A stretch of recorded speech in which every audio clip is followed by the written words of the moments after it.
Buenas noches, bienvenidos a una emisión más de este programa, ni más ni menos, un programa de análisis, un programa de opinión en la voz de quienes viven cada uno de los temas, las expertas y los expertos. Hemos hablado en los últimos meses del proceso electoral en el Estado de México, el proceso más importante en el país que va a definir muchísimas cosas. Y hoy vamos a tocar un tema que a mi parecer es muy interesante. La elección en el Estado de México va a contar esta vez con la mayor participación de los jóvenes en la historia de la entidad. Somos un estado que tiene cerca de 18 millones de habitantes, en el cual el bono demográfico, la edad promedia de nuestra población son 27 años. Es un estado de jóvenes, de mujeres y de hombres jóvenes. Vamos a platicar entonces de la participación de los jóvenes y las jóvenes en la vida de nuestro estado, en la vida de nuestro país, y para eso quiero dar la bienvenida y agradezco la presencia de Yamile Sánchez Rojas, estudiante de Relaciones Internacionales en la Universidad La Salle. Bienvenida, Yamile. Gracias por invitarme. Mucho gusto, bienvenida. Mucho gusto. También de Paola Pichardo Toledo, estudiante de Ciencias Políticas en la Universidad del Estado de México, Claro. Universidad Autónoma del Estado de México. Sí, muchas gracias por Paola. traerme aquí. Y a mi amigo Rafael Díaz Leal, secretario de Obra del Estado de México, un joven que ha logrado muchas cosas. Prácticamente tiene mi edad, aunque Casi. diga que no le va al Necaxa. Casi. Eso sí que Lo no. niega, pero es la verdad. Bienvenido, Rafa. Muchas gracias por la invitación, Rodrigo, y encantado de estar con mis compañeras Yamile y Paula. Bienvenidos. Pues a todos los jóvenes nos han joveneado en algún momento, ¿no? Claro, sí. Nos han dicho, pues estás muy chavo, estás muy chava. Y yo me acuerdo cuando estaba en la universidad, ustedes son estudiantes. ¿Cuántos años tienes tú? 21. ¿Y tú? 20. 35. Yo tengo 37, soy el mayor de la mesa. Qué maravilla tener esa edad. Sí. Yo me acuerdo que iba a salir de la universidad y pues dije, pues tengo que trabajar. Yo empecé a trabajar los primeros semestres como pasante en Derecho, yo estudié Derecho. Pues me metí a ver la bolsa de trabajo de la universidad, yo estudié en el ITAM. Y decía, bueno, pues voy a intentar trabajar en algún lugar. Y de repente decía, experiencia requerida 8 años. Ya no, pues, como 8 años, ¿no? Si apenas tengo 8 meses en mi otro trabajo, ¿qué voy a hacer? O sea, ¿cómo ven ustedes esta dualidad, esta contradicción que existe en nuestro país de decir, claro que yo quiero estar cerca de los jóvenes, quiero emplear mujeres y hombres jóvenes, pero pues necesito que tengan cierta experiencia? Pues mira, primero que nada creo que la participación juvenil es multidimensional. Entonces, cuando nos acercamos a pedir trabajo o incluso actividad de servicio social, que lo platicaba también, las personas esperan de nosotros que ya tengamos algún tipo de conocimiento, que sí se espera que tengamos mucho conocimiento también por las carreras que estamos estudiando, pero se enfocan más en un conocimiento que ya podamos aplicar, que muchas veces en las universidades, en las escuelas, todo es teórico, Claro. por así decirlo, y necesitan jóvenes que digan, sí, quiero hacer esto, quiero hacer el otro, y no únicamente se quede en a lo mejor compartir un tweet, una publicación en Facebook, una publicación en Instagram, que eso también es participación y puede también estar dentro de la participación política de los jóvenes. Pero más allá de eso, a veces a los jóvenes nos ven como estas personas inactivas o en una moratoria social, que también le llaman, en donde solamente queremos vivir el hoy. Venimos de una época de pandemia. Entonces, todas estas condiciones, factores externos como internos, hacen que la juventud vea que a lo mejor no hay un futuro. Vemos estadísticas, Naciones Unidas prevé que para el 2030 ya prácticamente no va a haber un retorno para poder salvar al mundo, por así decirlo. Entonces, esperan también de nosotros que tengamos mucha esperanza, muchas ganas de trabajar, que sí las tenemos. Utilizamos mucha tecnología, redes sociales que sirven también para el activismo de todo tipo, pero nos dicen que nos falta algo que tal vez estas generaciones estaban acostumbradas a otra cosa, pero vienen rupturas sociales. Entonces, con nosotros como jóvenes, en mi caso la generación centennial, la generación Z, ¿qué podemos hacer con las herramientas que tenemos? ¿Qué es lo que queremos y cómo podemos activarnos dentro de la sociedad para pedir todo lo que necesitamos a nivel político, Claro. a nivel social, etcétera? Bueno, es interesante el tema de las generaciones. Hoy en el mundo se maneja más o menos cada 2 décadas, cada 20 años. Mi generación es la generación millennial, los que nacimos entre los años 80 y el 2000. Los centennials son los que nacieron del 2000 al 2020. Y ahora la generación Z pues son los niños chiquitos, ¿no? que en su momento pues, opinarán y pensarán diferente. Pero hoy hay una diferencia sustancial entre los millennials, como Rafa y como yo, y los centennials. Decías, y somos jóvenes, además en esta mesa seguimos catalogados como jóvenes todavía. Sí, sí. Y decías, por ejemplo, que la participación de una persona joven como tú, tal vez en las miras de alguien mayor, sería pues mandar una publicación en redes sociales, ¿no? O sea, te ven como el chavo, la chava de redes sociales.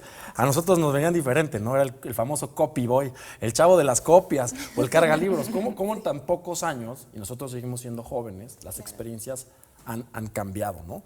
Y ahora también existe una idea que a mí me parece muy interesante en el mundo laboral, que son los nómadas digitales, ¿no?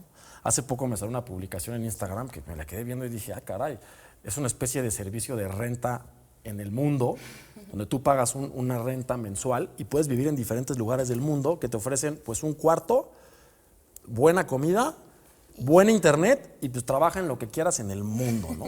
Y eso es muy atractivo. O sea, yo me acuerdo que cuando yo estaba saliendo de la universidad, yo decía, pues yo quiero trabajar en una buena institución, una buena oficina que me proyecte. Bueno, pero yo no tenía esa mosquita en la oreja de decir, me voy a ir a vivir a Tulum, ¿no? O a Bali y voy a trabajar en mi computadora. Claro, sí. Pues yo creo que es muy interesante lo que planteas y es la parte en la que ya, qué realidad estamos viviendo hoy en día, ¿no? En dónde estamos en las juventudes planteadas. Algo como lo que mencionabas, yo lo que veo mucho es que sí hay muchas ganas de que las juventudes participen, pero ahora donde nos metemos hay un adultocentrismo también que nos dice, sí, está esta parte, pero no te voy a dar las herramientas. O sí participa, pero tú busca cómo participar. O sea, no hay como que esa interacción o esas puertas abiertas. O sea, éntrale y como puedas a codazos. Ajá, como puedas. O sea, como yo no te voy a dar las herramientas para que lo hagas, es como de tú lo vas a tener que hacer. Y siento que esa es una parte en la que las juventudes se frenan y dicen, ok, no sé por dónde empezar. No sé qué hacer o no sé, incluso allá mencionando lo de la parte digital, creo que es muy importante empezar a hablar de lo que está pasando, o sea, de así compartir lo que sentimos en Twitter, no lo que sentimos, sino lo que pensamos. No, pero es muy interesante, hoy se vale pensar, eso es algo nuevo, ¿no? Decir, puedo compartir lo que siento en el trabajo. No, eso era así como prohibido, ¿no? De lo que sientes. Sí, Rafa, tú tienes ya bastantes más años trabajando, igual que yo. Hoy eres secretario de Estado en el Estado de México, digamos que estás en la cúspide de un gabinete estatal. Y debes de tener anécdotas y vivencias también muy interesantes. Pues sí, digo, desde el hecho que no me creyeran, ¿no? Incluso los policías de la entrada, ¿no? Yo llegaba, secretario de Obra Pública, y no, pues usted no es joven. Y así pasaba, ¿no? Pero mira, yo antes que nada quisiera comentar una cuestión que creo que es importante puntualizar o tratar de contextualizar qué es un joven, ¿no? Porque ahorita que venía en el camino venía revisando pues algunas definiciones y, por ejemplo, según una definición de las Naciones Unidas, me parece que es entre 18 y 23 años, según el Gobierno de México es entre 15 y 27 años, según los partidos políticos hasta 35 años, es decir, estoy casi a nada de dejar de ser joven. No, 37, y según a quién le preguntes, ¿no? Según a quién le preguntes. Pero lo que es un hecho es que la juventud, digamos, es una etapa de la vida que tiene un inicio y que tiene un fin. La juventud se acaba, la juventud se va. Y es una etapa en la que no solo pasan muchas cosas en la vida de uno que son definitivas para el futuro, no solo en términos profesionales, sino también familiares, incluso de experimentar cuestiones de todo tipo.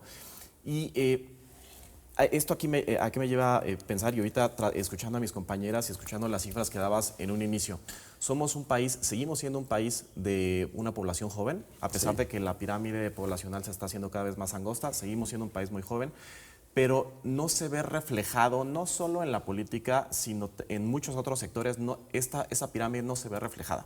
Y déjenme poner un ejemplo muy, muy básico que nos puede sonar a todos, nos guste o no el fútbol. Hace poco fue el Mundial de Qatar. México, a pesar de que es uno de los países más jóvenes en población que participó en el Mundial, llevó una de las selecciones de fútbol más viejas, ¿no? Y eso lo podemos ver en el fútbol, pero se ve también reflejado en otros espacios. Es decir, no tenemos un sistema que promueva, que detecte, que promueva, que fomente y que conserve talento de los jóvenes que efectivamente quieren participar. Yo creo que también se vale los jóvenes que no se sienten cómodos con lo que estamos viviendo, con lo que estamos sintiendo, y también se vale echarse para atrás y decir, yo no quiero ser tan protagónico en este caso, en la sociedad, no quiero ser líder, prefiero tomar otro tipo de roles. Yo creo que se vale, pero tampoco tenemos un sistema que alimente, que este tipo de talentos que podemos tener, que lo podamos llevar y que tengamos una juventud que tenga modelos a seguir. Y el deporte es una cuestión muy clara. Si hoy nos ponemos a pensar en los deportistas jóvenes que tenemos como ejemplo en el país, pues está el Checo Pérez en la Fórmula 1, deporte en el cual el 99.9% de los mexicanos no nos hemos subido a un coche de carreras y no hemos ido a una carrera de la Fórmula 1. Bueno, no tienen coche la mayoría de los mexicanos. No tienen coche. Y tenemos al Canelo, ¿no? Boxeador. Los dos deben de estar como por los 32, 33 años, es decir, ya no son tan jóvenes para efectos de esas cosas. Fuera de estos, este par de excelentes ejemplos, nos hemos quedado también sin figuras o sin modelos a seguir en el deporte y en muchos otros espacios. Y yo creo que eso es un punto que también vale la pena comentar. Sí, en un país de 126 millones de habitantes. O sea, yo a veces, justo usando la analogía de fútbol, siempre digo que China, que tiene 1.800 millones de habitantes, debería tener 100 Maradonas, ¿no? Futbolísticamente hablando. Con eso nada más. Y si no lo tienen es por eso, adelante. La parte, creo que también hay deportes que no se les está dando la visibilidad. Yo, bueno, Claro. estaba como deportista universitaria en la UAM. ¿Qué hacías tú? Tocho bandera, flag football. ¡Qué padre! Entonces, hay deportistas, no sé si han escuchado de Diana Flores. Sí, Ella claro. es una deportista súper excelente, pero también qué tanto apoyo hay al deporte, qué tanto apoyo hay a estos universitarios que necesitan pues estar estudiando una carrera, pero también estar yendo a los entrenamientos y también cumplir con tareas y también como que alternar todas estas actividades y pues ya no tenemos básicamente ese apoyo. Y los jóvenes que están llegando a esas áreas son porque están buscando, como lo decía, están fletándose a trabajar y trabajar para cumplir objetivos, pero sí necesitamos más oportunidades para que justamente estas figuras deportivas puedan salir a la luz y decir, todos podemos hacer algo. Y es un tema sistémico. Si voltean a ver el sistema educativo universitario de Estados Unidos, las buenas universidades tienen 3 maneras de entrar. Los alumnos de excelencia, porque tienen promedios, calificaciones, exámenes notables, los que pueden pagarlas, que son excesivamente caras, y los grandes deportistas, porque tienen becas. Eso quiere decir que es un muy buen incentivo. Digo, si tienes dinero y tu familia tiene dinero, pues qué maravilla, pero no es el factor común de la población del mundo. Entonces, o le friegas en el estudio o le friegas al deporte. Es un gran incentivo y por eso Estados Unidos pues resalta así también. Claro. Vamos a un corte y regresamos a platicar.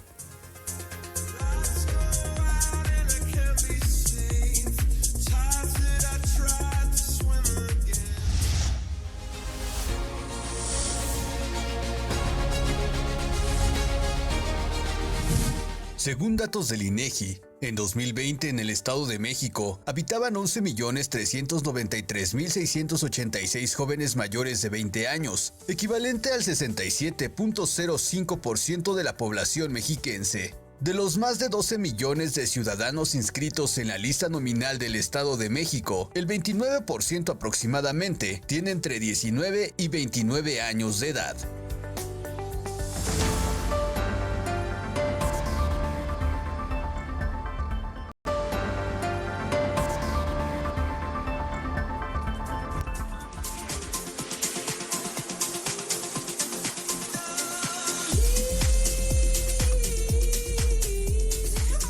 Estamos de regreso platicando de la vida de los jóvenes y su participación en nuestro estado, en nuestro país. Los millennials, que son mi generación, los centennials, que son la de ustedes, tenemos muchas cosas en común. Una de ellas es la primera crítica que los boomers, que es la generación de arriba, de nuestros padres, de nuestros abuelos en algunos casos, a quienes educaron bajo un concepto de creación de carácter y trabajo duro, que puede estar uno de acuerdo o no con ello. La primera crítica que hacen a la generación de los jóvenes es lo llamado la generación de cristal. Quiere decir que pues, es una generación que de todo se queja, de todo se rompe y que se sienten especiales, que quieren cambiar al mundo y que creen que tienen las herramientas suficientes para no dedicarse a formar su propia experiencia y de entrada querer hacer un cambio. Esto tiene, bueno, es equivocado en muchos sentidos, pero también tiene razón en muchas otras. ¿Cómo lo ven ustedes? Porque seguramente hasta las profesores y profesores les van a decir, pues la generación de cristal. Claro, pues mira, se nos llama justamente generación de cristal porque la percepción de otras generaciones es que esta juventud tiende a romperse o quebrarse fácilmente por cosas que a ellos a lo mejor no les tocó por el contexto social, económico, político y el contexto internacional que se vivía en ese momento. O no se les en México. permitía, o no se lo permitía. No se les permitía. Creo que más allá de ser una generación de cristal, es positivo que las generaciones comiencen a tener esta seguridad emocional, esta salud mental que va conectada también con la salud física. Si tienes las dos, puedes ser un joven íntegro, integral, puedes evolucionarte en cualquier espacio en el que estés. Creo que también darle espacio a los sentimientos, que puedas compartir cosas, las personas, ya quitarle también un poco el estigma, ir a terapia, hablar de las cosas. La comunicación es clave en cualquier trabajo, en una negociación, etc. Comunicarte con el otro es muy difícil, se complica porque son cosas o temas incómodos. Entonces, si queremos hablar de cambiar al país o cambiar al mundo, tenemos que tocar temas incómodos. Claro. Y muchas veces esos temas sobrepasan porque empatizamos con el otro. Claro. No hay que tampoco desdibujar esa línea de empatizar con el otro, porque eso es lo que nos permite crear también todas estas soluciones, propuestas, activarnos para hacer estos cambios. Creo que es bastante incorrecto llamarla generación de cristal por el hecho de que queramos romper con el estigma de sí sentimos, sí hacemos, sí nos quebramos, pero nos volvemos a levantar. Tenemos la presión, nos llaman, ¿no? Los jóvenes que van a mejorar y cambiar al futuro, los jóvenes que van a hacer que todos los problemas que tenemos, cambio climático, romper, que se están quebrantando las democracias, etcétera. Pero lo mismo decían en la Gran Depresión en los años 40 del siglo pasado, que los jóvenes iban a cambiar al mundo. Sí, sí. A ver, yo voy a poner un poco un caso en la mesa, porque nos están viendo miles de personas que probablemente no solo piensen esto, sino lo deben de sufrir. O sea, también hay gente que toma la oportunidad o la opción de contratar a una mujer, a un hombre joven, y de repente sufre una especie de decepción al querer ser exigente con los resultados de su trabajo, encontrando que pues, todo lastima, todo ofende. Sí pasa, ¿no? Y también la línea es un poco difícil de dibujar. Es contrato a una persona joven que no tiene ni un año de experiencia en el trabajo, que viene de un marco teórico de la universidad y le quiero enseñar. Y en el momento me dice no, o renuncio, o me voy, porque la rotación laboral en el grupo de jóvenes es gigante. Los jóvenes renuncian muy rápido, cambian de trabajo muy pronto. Entiendo que hay más oferta y puede haber cosas que son más sexys que otras para trabajar y mostrar en redes. Pero también es una realidad, también se abusa un poco del sentimentalismo y de la salud mental en torno a los jóvenes, ¿no? No sé cómo lo vean ustedes. Yo creo que también la parte de la generación de cristal, más aparte de lo que es la salud mental, también estamos rompiendo con muchos paradigmas. Claro. Entiendo que sí hay que tenerle esta atención a la salud mental, pero también deberíamos estar en una línea en donde digamos, sí quiero hacer las cosas y tengo como que creernos con esa capacidad de hacer las cosas. Y de ahí viene también esta parte de reforzarnos, de que estoy en un taller legislativo en donde el sábado se va a presentar una iniciativa sobre la salud mental para las infancias que estén en la escuela y todo eso, para que desde ahí podamos empezar a trabajar con ellos y con ellas y quitarles ese constructo de no puedes hacer las cosas, porque ya cuando estás en un espacio laboral, evidentemente te van a exigir, evidentemente vas a estar en un nivel de presión increíble, pero también es parte de, creo yo, considero que es parte de plantearnos objetivos claros y decir quiero esto. Sí, voy a tener que trabajar más de lo necesario porque no todo va a ser fácil, o sea, no todo vamos a tenerlo aquí en la palma de la mano, pero que sí no hay tantas oportunidades, también lo entiendo y creo que es esta parte de ir relacionando ambas cosas y de ir alternando, de que cuando ya tengas esta oportunidad, aprovecharla, pero sí, evidentemente también faltan muchas oportunidades para que los jóvenes accedan. Y eso es un punto importante, no hay oportunidades o no hay las oportunidades que quieren ver. Hace poco alguien me decía, es que no hay chamba. Yo le decía, no hay la chamba que tú quieres. O sea, tú quieres llegar a ser gerente, quieres llegar a ser un directivo, quieres llegar a dar instrucciones, a dar ideas creativas en la mesa. Pero también los procesos importan. O sea, importa, yo creo que un buen jefe, una buena jefa, tuvo necesariamente que haber empezado a trabajar a un nivel en el cual entiende cómo funcionan las cosas. Ojo, esto no es la Biblia, no tiene que ser así todo. Hay gente que es disruptiva y lo hace de la manera contraria, pero seguramente Rafa no me va a dejar mentir. Nosotros nos criamos en nuestros trabajos con viejos. A nosotros nos formaron personas mayores. Yo me acuerdo a mis 25, mi jefe tenía 80. Y hubo el simple hecho de que yo estuviera en la mesa con esa persona, pues ya hablaba de apertura de él, de querer tener un joven enfrente. Las cosas se hacían a su manera y a su visión, pero permitió aportar y también a mí me permitió adquirir experiencia de cómo ven el mundo personas de otras generaciones. Eso es totalmente cierto, porque para tener una buena juventud yo creo que también hace falta formadores de jóvenes, porque no es como una especie de generación espontánea que llegues a cierta edad donde te conviertes en un joven y de pronto cambian tus valores o cambian tus capacidades y habilidades. Y en la parte profesional, yo creo que esta generación de cristal que se llama, digo, a mí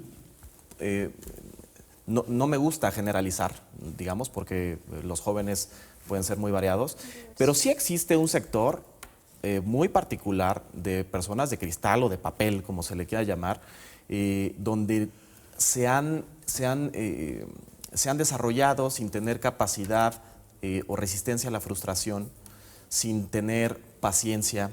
Como tú bien lo decías, muchos quieren llegar a ser inmediatamente directores generales, gerentes o en posiciones de poder. Inmediatamente quieren llegar a ganar sueldos elevados sin tener ninguna credenciales. Y déjame te cuento una experiencia también para contextualizar. En esta posición que me ha tocado desempeñar en los últimos 6 años, pues he tenido la oportunidad de entrevistar a mucha gente. Y a mí me gusta trabajar con mucha gente joven y darle mucha oportunidad a gente joven y tratar de tener hombres y mujeres por igual.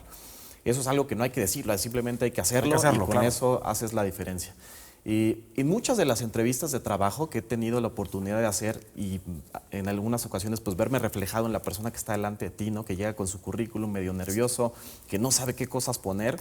Yo soy una persona convencida en que probablemente no tienes años de experiencia, pero con una buena actitud. O simplemente con que hayas hecho una buena investigación de con quién está sentado y a qué se dedica la persona con la que está sentado, eso sirve bastante. Claro. A mí, con currículum en mano de muchas personas de universidades públicas y privadas, hombres y mujeres jóvenes, me he llevado 50% de sorpresas y 50% de decepciones, al punto en el que en varias ocasiones, más de una, le he preguntado a las personas que están delante de mí, bueno, ¿y qué me puedes decir de lo que hace la Secretaría? En una ocasión me dijeron, la verdad es que no encontré muchas cosas en internet, y otra me dijo, pues todo lo relacionado con obra pública. Entonces, así se llama la Secretaría. Cuando pasan ese tipo de cosas, ahí es donde yo identifico, tú eres no generación de cristal, pero tú eres un muchacho o muchacha de cristal. Porque ¿cómo es posible que aspires a tener un empleo que tal vez se lo están peleando varias personas? Esa es la competencia. Sin haberle dedicado 15 minutos a la entrevista de trabajo. Claro. Y yo lo puedo apostar que aquí los que estamos sentados, digo evidentemente porque es tu programa, Rodrigo, pero mis compañeras y yo, pues por lo menos tratamos de preparar algunas líneas o identificar de qué veníamos a hablar para un programa de televisión que nos ven miles de personas, pero para una entrevista de trabajo yo creo que también te tienes que preparar, y eso es algo que mucha gente no está ni siquiera dispuesto a hacer. Pero ahí, perdón por interrumpirte, por ejemplo, también creo que es muy importante el hecho de que se den herramientas a los jóvenes, porque sí, podemos ver temas de índole internacional, pero para prepararte para una entrevista de trabajo nosotros tenemos que ver videos, preguntarle a nuestros papás, a nuestros tíos, etcétera, cómo hacer un currículum, desde que hay un profesor que te dice con foto y otro que te dice sin foto, ya tienes que empezar a investigar más allá, internet, a quién más le puedo preguntar. Esas herramientas son las que a nosotros nos sirven para podernos presentar a una entrevista de trabajo. Entonces sí creo que también es muy fácil señalar, es que tú eres de una generación de cristal o no estás preparado o tal, desde una posición a lo mejor de poder, en una escala jerárquica, un profesor o un maestro, sí, te pido que leas un libro para mañana, que te vas a tardar 10 horas en leerlo y quiero que me hagas un resumen y quiero que saques una buena calificación, pero no te voy a decir cómo hacerlo ni que lo tenías que hacer antes, ni nada. Un libro, una entrevista de trabajo, sí, nos pueden dar herramientas de tienes que decir esto, tienes que sentar así, desde cómo te vistes, cómo te presentas ante la persona, el tono de voz que usas, todo es importante, la presentación, la preparación, etcétera. Entonces creo que también generar herramientas también que se adapten a la globalización en la que estamos, como decías al inicio, los nómadas digitales también están los ciudadanos globales, romper con esa línea de ciudadanía también es lo que se está evolucionando. Entonces, ¿cómo nos podemos preparar? ¿Qué herramientas le podemos dar a los jóvenes? Y también, ¿qué quieren los jóvenes de esas herramientas? Y los no tan jóvenes, ¿qué pueden obtener de lo que los jóvenes están proponiendo? Hay un buen libro que se llama El camino al carácter, que compara a la generación de boomers con los millennials. Y dice, a la generación de boomers los educaron precisamente a trabajar duro, a no te quejes, a aguanta vara. Y la generación de millennials y ahora centennials, tú eres especial, tú vales mucho, tú harás un cambio en el mundo, no te dejes. No, y las redes sociales te dan voz sin responsabilidad, ¿eh? Claro, Totalmente. Puedes opinar de lo que sea. De lo que sea. Ahora, Día de las Madres, hace poco, se hizo debate sobre qué era ser madre y la entonces maternidad. todo mundo opina sin argumentos, sin investigar tantito, y yo creo que eso también es bueno que los jóvenes y que todos en general tengamos un espacio donde nos podamos manifestar de tú a tú, pero también se pierde un poquito la responsabilidad de quien habla. Pero yo creo que ahí es importante y es un gran paso el que ya nos estemos cuestionando todo. O sea, porque antes nos estábamos yendo solamente en una línea y ahora lo que está pasando es que estamos cuestionando todo lo que está pasando y ahí viene el debate. Sí, que es un poquito irresponsable el hablar sin tener información exacta, pero también es importante la parte de que ya los jóvenes nos están quedando callados y calladas y están diciendo, pues esto no me late tanto. Y se rompió el monopolio de la comunicación. Claro. Y ahora es un estadio, es un escenario abierto. Vamos Sí. a un corte y regresamos a platicar.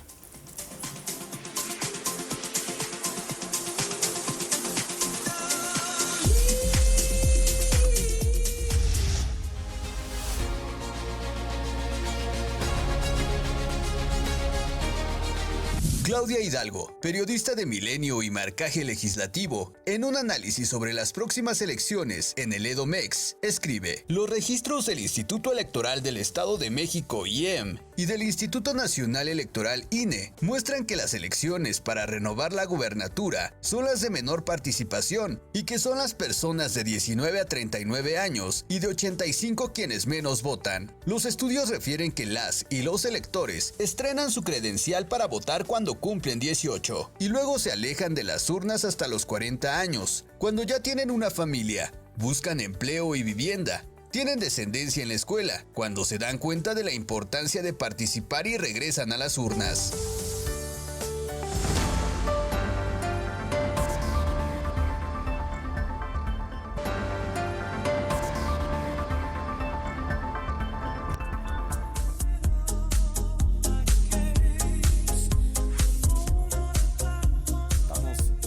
De regreso, ni más ni menos platicando con jóvenes. Bueno, ya no soy tan joven yo, pero me siento más joven en esta mesa y cuando me dejen de decir joven, tal vez me voy a deprimir un poco. Ese va a ser un día de cambio en la vida, ¿no? Que de repente te digan, ¿qué quiere joven? Ya no te digan joven. Bueno, pues, una lagrimita en mi cara. Y vamos a entrar un poco en el tema de la participación política de los jóvenes, ¿no? Estuvo un debate muy fuerte, activo, sigue activo porque hubo una iniciativa en la Cámara de Diputados Federal que establece bajar la edad para poder ser candidato, candidate electo a diputado a los 18 años. Interesantes los argumentos más fuertes en contra de esta propuesta que yo pude leer en redes sociales fueron de jóvenes. No lo podía yo creer, ¿no? O sea, ¿cómo? Pues si son los jóvenes los que deberían de estar celebrando que quieren participar. Yo puse algún comentario en redes diciendo, pues no le tengamos miedo a los jóvenes, ¿no? Y me contestaron durísimo jóvenes. Entonces, pues yo no sé cómo vean ustedes. O sea, ¿ustedes creen que un joven de 18 años pueda ser diputado o diputada? Yo creo que en mi opinión sí. La participación política es bastante grande. No únicamente es ser diputado, es desde que te preparas para votar una gobernatura o a tu presidente. Es esa formación cívica que te dan en tu familia o en una escuela o que puedes conversar con tus amigos de política. Uh-huh. Creo que si un joven que tiene estas estructuras bien formadas, organizadas, sobre lo que es la participación política, que va más allá del voto, que puede ser estar en una organización de sociedad civil, que puede ser estar en debates de la escuela, ¿no? Por ejemplo, yo hago modelos de Naciones Unidas, me encanta. Unimun se llama, los ¿no? Muns, sí, los famosos. Es conocer también qué está pasando con otros jóvenes de otros países, cómo piensan, cómo podemos cooperar. Entonces creo que sí es interesante estas propuestas de bajar las edades. Creo que también es necesario que haya una red de apoyo entre jóvenes, porque me parece interesante que digas que lo atacan los mismos jóvenes, ¿no? Estas propuestas. Sí, la resistencia al crecimiento de los jóvenes fue la resistencia juvenil. Me parece un poco ridículo.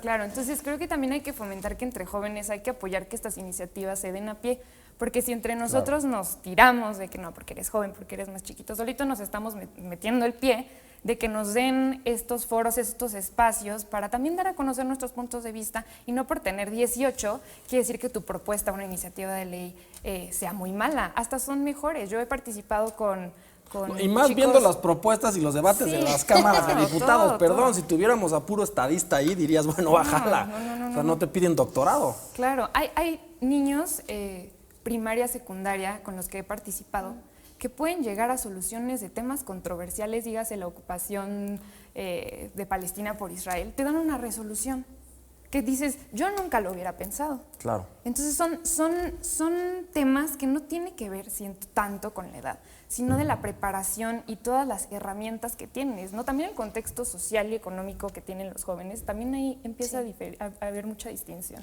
Claro. En esta parte es importante tomar en cuenta la cuestión de las desventajas estructurales, porque entonces ahora nos cuestionamos, ok, yo creo en la capacidad de la juventud para representar un cargo de elección popular, pero ahora, ¿quiénes van a tener acceso a estos cargos? Porque hay juventudes que sí tienen pues los privilegios para tener una carrera, para tener una formación, para concentrarse en esta parte y para poder prepararse, pero hay juventudes que no, o que, como lo mencionábamos ahorita, o trabajo y estudio o me concentro solo en los estudios. Entonces es importante tomar como que esas brechas, porque pues sí, estamos dejando de lado quiénes van a llegar realmente a esos cargos. ¿Y quiénes quieren? Leía antes de iniciar el programa Fuera del Aire que en el 2018 el 70% de los jóvenes en el padrón electoral nacional dijo querer votar, pero solamente votó el 30%, un abstencionismo gigantesco. Una cosa es que los jóvenes quieran puedan participar, y otra cosa es que los jóvenes quieran y participen. Claro. ¿Tú estás a favor de esto, Rafa, de que puedan los jóvenes ser electos diputados o secretarios a los 21 años? ¿Eres secretario? Sí.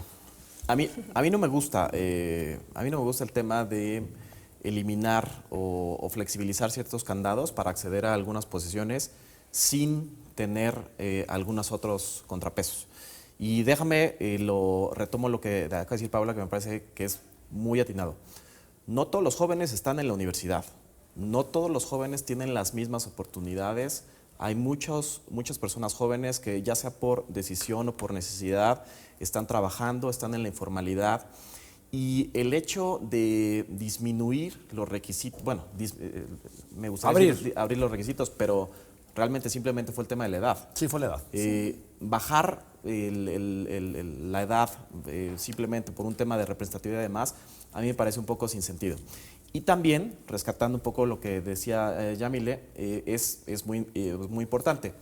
Una persona de 18 años puede llegar a ser una propuesta legislativa igualmente válida que una persona de 80 años. Sí, o mejor. Y una persona de 80 años puede cometer, y con muchísimos años de experiencia, puede cometer una aberración terrible que un muchacho de 18 años no haría. Es decir, claro, para mí la edad no te debe dar autoridad o derechos automáticos para que puedas legislar.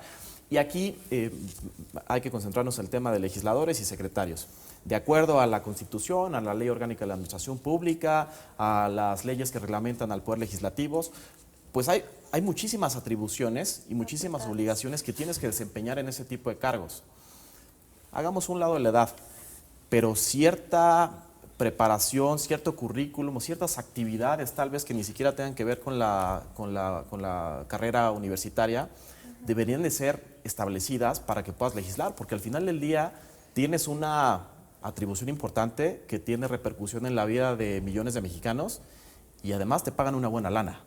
Una muy buena lana que en una persona recién egresada o que esté en la preparatoria, porque puede ser que a los 18 sigas en la preparatoria, no lo conseguirías en ningún otro trabajo. Sí, de acuerdo, pero más bien no debe de aplicarse este criterio para cualquier persona de cualquier edad. O sea, puede haber personas que tengan 50 años con cero experiencia, porque se han dedicado a otras cosas en su vida. Ese es mi punto, O sea, la edad. Entonces, me parece medio podríamos decir que no afecta en realidad al trabajo legislativo si tienen 18 o 60, sino más bien el elector tiene que centrarse en votar por una persona que él considere que lo representa y que es capaz. Pero ese es otro punto, por ejemplo, el privilegio de cuestionarte tu participación política, porque si nosotros podemos prepararnos, buscar quiénes son los candidatos o buscar cuál es la iniciativa, etcétera. Hay jóvenes que ni siquiera tienen la oportunidad de hacerlo porque el día a día de su economía no lo permite, de traer sustento a su hogar no lo permite. Entonces, una cosa es solamente ir a votar o solamente participar porque es lo que tienes que hacer, y muy distinto es cuestionarte por qué estás siendo un ciudadano activo en esta participación política, porque sí, puedes ser inactivo, puedes ni siquiera cuestionarte qué es ser ciudadano de México, qué implica ser ciudadano, porque tu cuestión social, el sistema muchas veces no lo permite. No todos tenemos las mismas oportunidades, y sí creo que empezar a cuestionarlo y a romper estos esquemas desde cierto punto es un privilegio, porque quien va a llegar a esos puestos de poder va a ser porque tiene un privilegio y tuvo a lo mejor una educación, un acceso a esa educación más fácil que una persona que sale a ganar $1 al día. Bueno, es un revoltoso que echa grilla toda la vida y representa intereses un poco turbios, como también pasa en nuestro país, y acaba en la Cámara, ¿no? También se puede dar. Así pasa. Ahora, lo que dice Rafa es muy interesante. Tener el privilegio de servir a tu país siendo un alto mando implica un gran salario también. Si hacemos una analogía y aplicamos esto a una empresa, ¿estamos los mexicanos dispuestos a que los chavos, las chavas legislen y gobiernen? Pero en nuestras empresas, en nuestros negocios, ¿estamos dispuestos a que los chavos y las chavas las dirijan? Esa es realmente la pregunta, claro. ¿no? O ahí sí pido experiencia. Claro. Claro. No, o si te vas a un tema médico, te tienen que hacer una operación del corazón, le vas a dar la oportunidad al cardiólogo, cirujano recién egresado, o prefieres dársela a alguien con experiencia. A ver, es un tema, me estoy yendo a un extremo. Claro. Bueno, igual te toca Dougie Hauser, ¿te acuerdas de Dougie Hauser? Claro, igual y tiene maravilla. 18 años, pero es el niño maravilla y tiene muchísimos estudios. Ahora, el hecho de que ya salga de la escuela de medicina con las credenciales, pues significa que va a ser una muy buena chamba. Claro. Pero uno, como persona, si tu vida está en juego y te dan a elegir entre dos personas, yo creo que sin duda elegir, y además lo veo en situaciones cercanas que han pasado en mi familia, yo preferiría a una persona que tenga muchos años de experiencia. ¿Por qué? Porque está algo muy importante en juego. Y prefieres que esa responsabilidad esté en manos de alguien que tiene mucho más experiencia. Entonces es un poco relacionado con lo que tú dices, y yo creo que traído a la Cámara o traído a las Secretarías de Estado, es lo mismo. No sé en qué edad quedó la edad la edad mínima para ser secretario, de Estado. años. Pero por ejemplo, en mi caso, yo empecé como secretario de Obra Pública a los 30 años. La verdad es que yo ya tenía una experiencia importante en temas relacionados con la obra pública. Entonces, si bien fue un salto importante en mi carrera, pues yo tenía todo un currículum que respaldaba toda esa experiencia. Decir, vamos a darle oportunidad a un chavo simplemente por la edad de que ocupe una secretaría donde se manejan recursos, donde hay relaciones, donde tienes que administrar personal, donde tienes que diseñar políticas públicas, a mí me parece que no es la idea más adecuada ni responsable, más aún cuando tenemos un país que requiere de políticas públicas diseñadas por supuesto, es sangre joven, pero también pues mucho talento y muchas horas de preparación y dedicación. Claro. Ahora, la idea no es que sean puros jóvenes de 18 años en la Cámara, es que se genere esta mezcla de sangre vieja con sangre nueva y poder escuchar el debate de una persona de 80 años que no cree en el cambio climático con una Greta, ¿no? En la Cámara. Claro. Que digas, bueno, o sea, los jóvenes tienen mucho que aportar. Vamos a un corte y regresamos a platicar.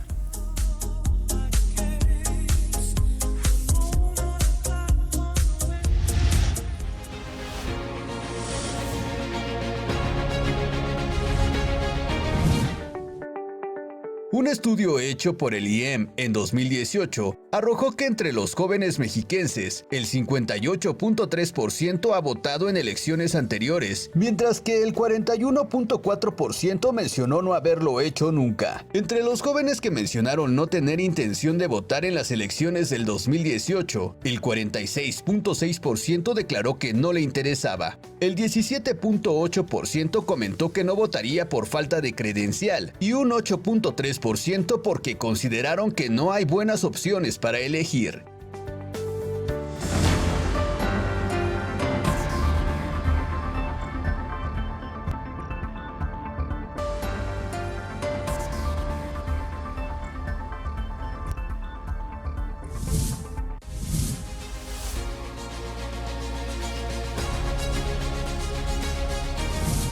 Por unanimidad, El Pleno de la Cámara de Diputados aprobó que jóvenes con solo 18 años puedan ser diputados y a los 25 años secretarios de Estado, permitiendo así llegar al 25% del total de la población en el país, pues según el Censo Nacional de Población y Vivienda 2020, en México residen 31 millones de personas de 15 a 29 años. En la 64 legislatura, de 2018 a 2021, de 500 diputados, solo 28 fueron jóvenes menores de 30 años, y en la actual lo son solo el 3%, es decir, 15 legisladores.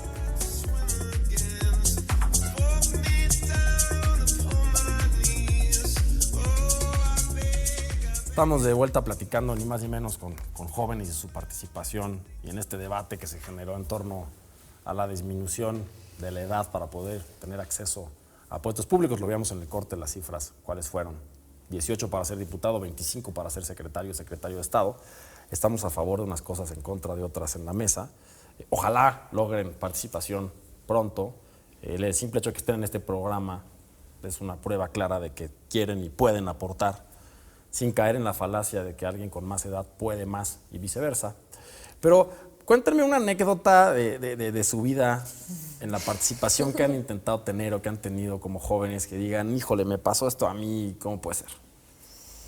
Pues, una anécdota.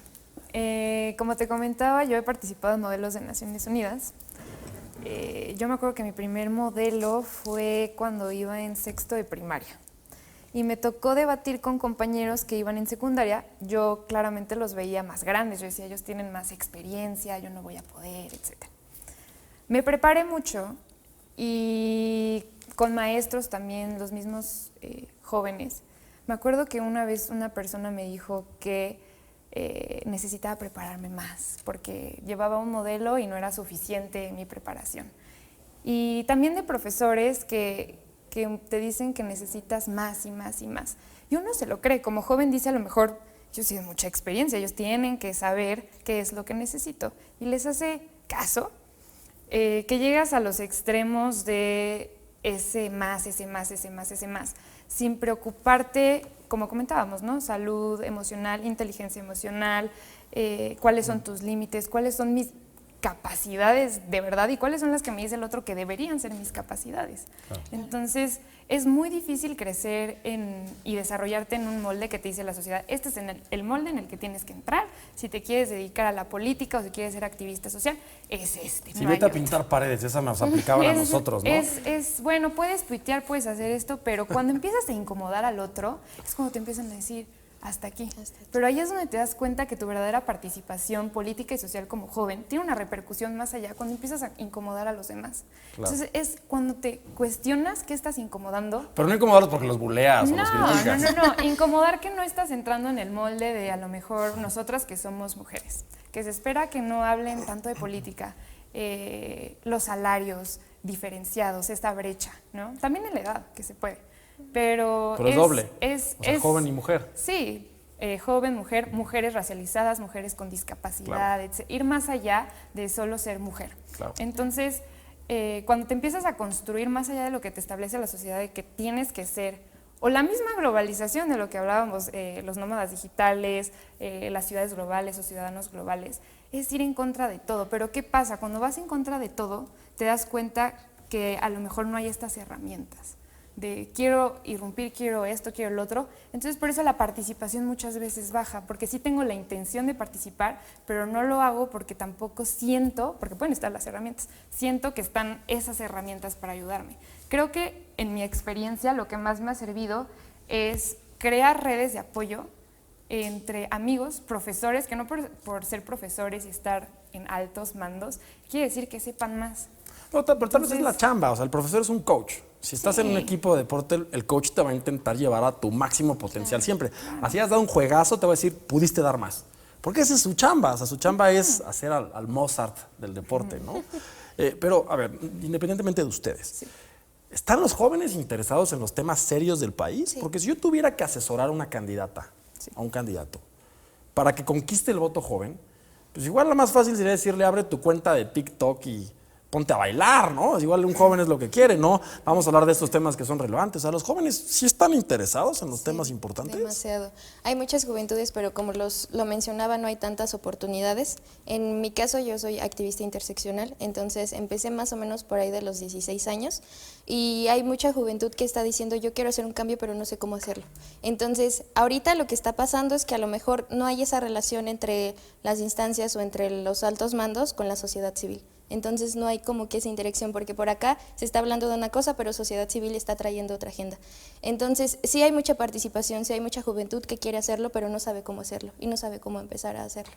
Y en mi caso, por ejemplo, de las experiencias que comentabas, en algún momento, como les comento, yo empecé un poquito chica, entonces en una reunión, en una mesa de trabajo que tuvimos con una instancia pública, incluso mis compañeros y compañeras que estaban en esa misma mesa de trabajo no sabían mi edad, no sabían, en ese momento yo tenía 17 años y pues ya yo todo bien, me trataban súper bien, como iguales, todo tranqui, pero en el momento en el que se les ocurre preguntarme ¿cuántos años tienes? Y yo... Ahí tronó. Y yo, ¿de cuántos me veo? Sí. Como que la pregunta para evadir, ¿no? Y entonces digo, no, pues tengo 17. Todos se sorprenden y me dicen, ¿cómo que tienes 17? Y yo, pues sí. Y dicen, ¿por qué nunca nos habías dicho? Yo, pues no creo que es relevante mi edad en este tipo de situaciones. Como yo que le pregunté a Rafa qué equipo le va. Así, eso no es relevante, ¿no? Algo así. Y entonces, desde ese momento, comenzaron a dejarme de tomar tanto en cuenta. Entonces, solamente me empezaron a delegar. ¿Te jovenearon? Sí, me jovenearon. Empezaron a dejar otras responsabilidades, así como de, bueno, nosotros vamos y nosotros hablamos en nuestras reuniones y tú pues sí nos apoyas, pero en otras actividades. Y yo es como de, pero si ya demostré que sí puedo hacerlo y no tenían contexto de mi edad, porque ahora es diferente cuando sí hay conocimiento de eso, ¿no? O sea, es tan ridículo como que la gente que discrimina y dice, porque eres mujer, ¿no? Claro. Es el mismo argumento. Tú, Rafa, una sigue anécdota que sucediendo. te acuerdes así. Híjole, la verdad es que tengo bastantes, pero déjenme les platico una de cuando más o menos tenía la edad de Yamile y Paola, se las adelantaba un poquito en el corte, cuando andaba en entrevistas de trabajo y llegué a una empresa de consultoría, me entrevista el de recursos humanos, inmediatamente me pasan con el gerente de no sé qué, luego con el director de no sé qué, me dicen es que tú eres el perfil que necesitamos, me pasan directamente con el CEO de la empresa. Apantallado, imagínate, te sentaron con Apantallado. un CEO. Y me dicen, me hace ahí una entrevista, me dice, oye, me encanta tu perfil, está padrísimo, pero no te puedo pagar lo que estás pidiendo. Y la verdad es que era un sueldo bastante chiquito, pues yo tenía 21 años. Y le dije, bueno, pues ¿cuánto me puedes pagar? Y me dice, bueno, la mitad. Le dije, ¿sabes qué? Estamos muy lejos, yo tengo necesidad, simplemente con la mitad nomás no salgo ni para el pasaje. Muchas gracias, me fui. Al día siguiente me marcan y me dicen, oye, que otra vez el CEO quiere hablar contigo. Y además es un personaje político. Vuelve a hablar conmigo y me dice, punto que yo pedía, no sé, 10,000 pesos, y me dice, no te puedo dar 10,000 pesos, te puedo dar 9,800. Y le dije, pues es que ahora menos. Le dije, porque si ahorita me estás negociando 200 pesos, y más o menos por ahí van las cifras, un sueldo por honorarios, me recuerdo. Si ahorita me estás negociando 200 pesos, imagínate después cuando te pide un aumento de a de veras. Agarra, cierra mi currículum y me dice, bueno, pues ¿quién te crees? Ni que hubieras estudiado en Harvard, mano. Ni que fueras un garbanzo de a libra. Así no puedes llegar a ningún lado. Y le dije, mira, no estudié en Harvard, ahí en mi currículum dice dónde estudié, no soy un garbanzo de a libra, seguramente hay 20,000 personas mejor calificadas que yo. Le dije, pero yo pido mis 10,000 pesos. Y si no puedo llegar a un arreglo, pues muchas gracias. Me levanté y me fui. Vueltas da la vida. Después yo acabé en un trabajo al año donde me tocaba dirigir un proceso, una contratación importante, y el que tenía que decidir esa contratación era yo, a mis 21 años. Y en la terna, ¿quiénes estaban? Estaba esta empresa. Me acuerdo que cuando se abren las puertas del elevador y me ve, le hace. Sabía que esto iba a pasar. Moraleja, Rodrigo, yo creo que, y para mis compañeras y el público que nos ve, yo creo que moraleja Sí, número hoy uno. es mi suegro, no hoy es mi suegro. Moraleja, yo creo que número 1, no permitas que te jovenen. Claro.